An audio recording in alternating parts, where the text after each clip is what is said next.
Welcome back my friends. एक हम लोग आंकिक प्रश्न कर रहे हैं, प्रक्षेप गति से संबंधित है। प्रश्न सुन लीजिए, फिर सॉल्यूशन पे बात करते हैं। प्रश्न कह रहा है 40 मीटर ऊंची मीनार की चोटी से एक गोला क्षैतिज में 20 मीटर पर सेकंड के वेग से छोड़ा जाता है। देखो ये एक मीनार है हमारे पास, इसकी ऊंचाई हमें कितनी दी गई है? 40 मीटर। कितनी दी गई भैया? देखो ऊंचाई कितनी दी गई है? 40 मीटर। ठीक है, और इससे गोला फेंका गया चोटी से, यहां से गोला फेंका गया है और उसका जो वेग है वो क्षैतिज है। फेंकते समय उसको क्षैतिज दिशा में फेंका गया है और क्षैतिज वेग दिया गया 20 मीटर पर सेकंड। तो जब फेंका है तो प्रारंभिक क्षैतिज वेग हमारा 20 है, तो इसलिए हमने उसको क्या नाम दिया है? ux। लेकिन उस समय अगर हम पूछें ऊर्ध्वाधर वेग कितना है? 0, क्योंकि तुमने फेंका ही क्षैतिज, तो ऊर्ध्व घटक उस समय कितना है? 0 है।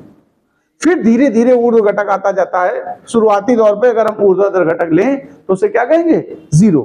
ध्यान रखिए, अगर कोई वस्तु क्षैतिज की ओर ही फेंकी गई हो डायरेक्ट, तो प्रारंभिक क्षैतिज वेग तो वो है, लेकिन प्रारंभिक ऊर्ध्वाधर वेग क्या मानेंगे उस समय? 0।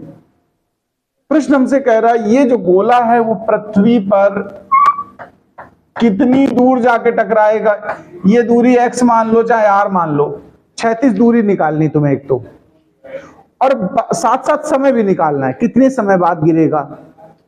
हम पहले समय ज्ञात कर ले रहे हैं।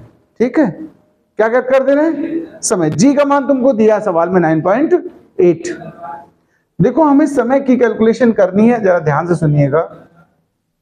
हम लोग क्या निकालने जा रहे हैं? सबसे पहले टाइम। देखो ऐसे प्रश्नों में जब हाइट वगैरह से फेंका जाता है तो हम लोग गति के समीकरण इस्तेमाल करेंगे। यहां दूसरा वाला समीकरण इस्तेमाल करेंगे, s बराबर ut plus half at square होता है, तो s की जगह चूंकि ऊंचाई से फेंका है तो h लिखेंगे, h बराबर ut। तो ये चूंकि ऊर्ध्वाधर गति हम ले रहे हैं इसलिए uy लेंगे, ut plus half gt square. चूंकि नीचे की तरफ गिर रहा है तो प्लस g लेंगे। ठीक है, uy हमारा प्रारंभिक जो वेग है वो कितना था? 0। कितना था? तो ये हिस्सा 0 हो गया। हाफ g का मान 9.8 और t स्क्वायर। यहां से तुम इन दोनों को पक्षांतर कर दो तो t स्क्वायर आएगा 40 इंटू 2 अपान 9.8। दशमलव हटा दो, 10 ऊपर आ जाएगा कि नहीं आ जाएगा बताओ? 2 से इसको काट दो, 2 एकम 2, और ये कितना हो जाएगा? 49। तो t स्क्वायर आ जाएगा, देखो ऊपर 400 आ गया और नीचे कितना आ गया? 49। ये t स्क्वायर है। वर्गमूल अगर लोगे तो 400 का कितना होता है? 20 और 49 का 7। इतने समय बाद ये जमीन में टकराएगा। पहली बात, समय ज्ञात हो गया। हमें क्षैतिज दूरी भी ज्ञात करनी। क्या ज्ञात करनी है?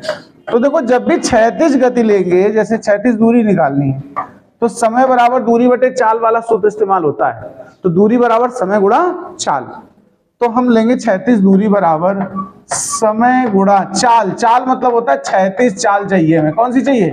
क्षैतिज वेग या क्षैतिज चाल इस्तेमाल होगा। समय तो अभी निकाला हमने, कितना निकला था? 20/7 सेकंड। और क्षैतिज की ओर जब फेंका था तो वेग कितना दिया था? देख लो पीछे, क्षैतिज की ओर फेंकते समय वेग कितना है? 20। तो वेग तुम्हारा कितना लिया जाएगा? 20 लिया जाएगा। ठीक है भाई, वेग हो गया 20। इसको जब सॉल्व करोगे तो कितना आ जाएगा? 400/7 मीटर। या भाई भाग भाग दे दो, तो चलो भाग दे के दशमलव निकाल दें।